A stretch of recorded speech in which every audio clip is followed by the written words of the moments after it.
Section 3, a call for women's rights. Background knowledge.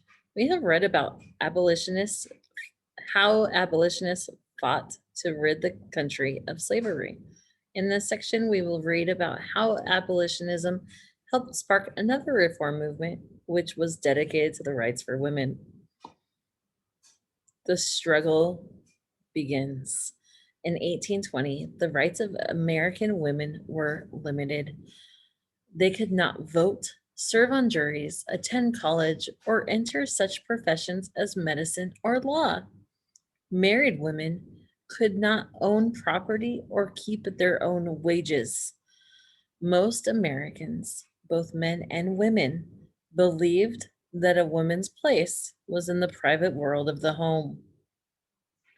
Women who were active in abolition or other social reform movements believed that they had important contributions to make to American society. They began to demand rights as equal citizens. Among these women was Sojourner Truth. Born into slavery in New York State, she was illiterate, but her words inspired the crowds that heard her. Truth became a powerful voice on behalf of both enslaved African Americans and women. Lucretia Mott, a Quaker, had spent years working in the anti slavery movement. Quakers allowed women to take public roles that other religions prohibited. Mott thus had organizing skills and public speaking experience that most women of her day did not. Seneca Falls Convention. In 1840, Mott traveled to London to attend an international anti slavery convention. There, she met another abolitionist, Elizabeth Cady Stanton. Stanton was honeymooning in London with her husband, a delegate to the conference. But when Mott and Stanton tried to attend a meeting, they were told that women were not permitted to take an active role in the proceedings. Mott and Stanton were infuriated at being excluded. Sitting outside the convention hall, they agreed on the need for a convention to advance women's rights. They followed through on that idea in the summer of 1848. Their convention met in Seneca Falls, New York, to discuss the social, civil, and religious rights of women. The Seneca Falls Convention attracted over 300 men and women. Declaration of Sentiments. Stanton wrote a declaration of sentiments modeled on the Declaration of Independence. It began, "We hold these truths to be self-evident, that all men and women are created equal." The declaration then listed injustices women suffered, including being shut out from educational opportunities and good jobs. The Declaration of Sentiments demanded full equality for women in every area of life. Like the colonial patriots, Stanton opposed taxation without representation. In a speech just before the convention, she declared, "We are assembled to protest against a form of government existing without the consent of the governed, to declare our right to be free as man is free, to be represented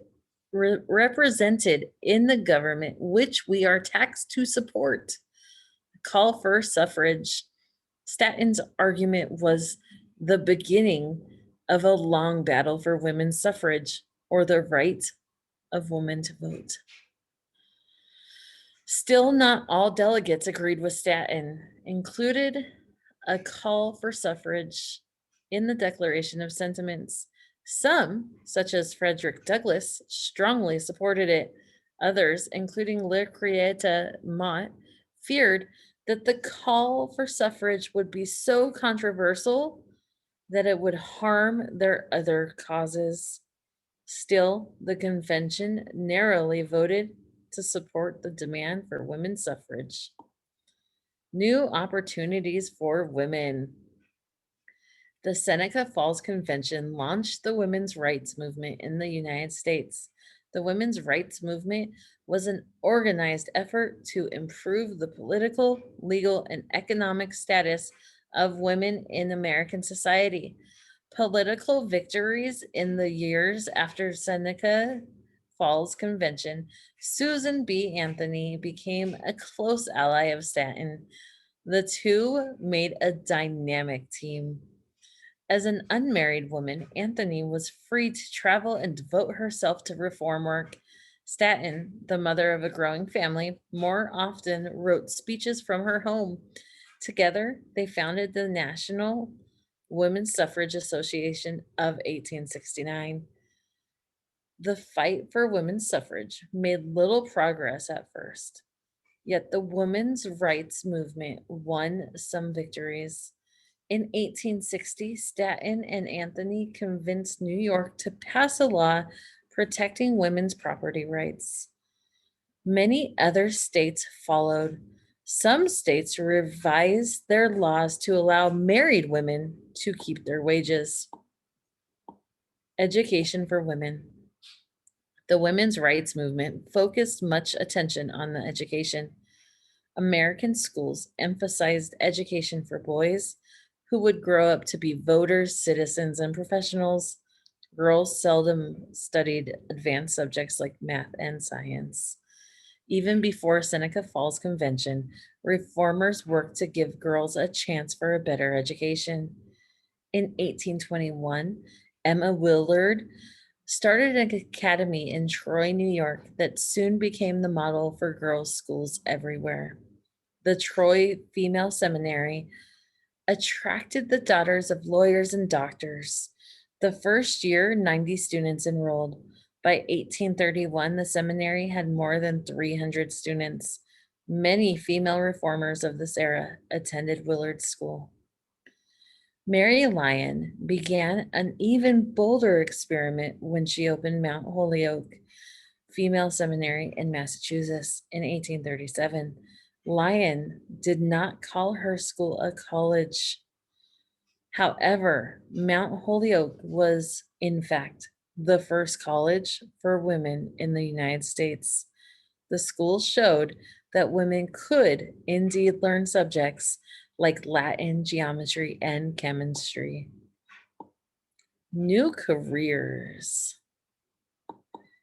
Gradually, American society came to accept that girls could be educated and that women could be teachers. Thank God for that. More and more schools began hiring women teachers who had been trained at one of the new academies or colleges for women. Some women began trying to enter other professions as well. Margaret Fuller made a career as a journalist, scholar, and literary critic. She spoke in public for pay at a time when it was illegal for women to do so. In 1845, Fuller published an influential book, Women in the 19th Century.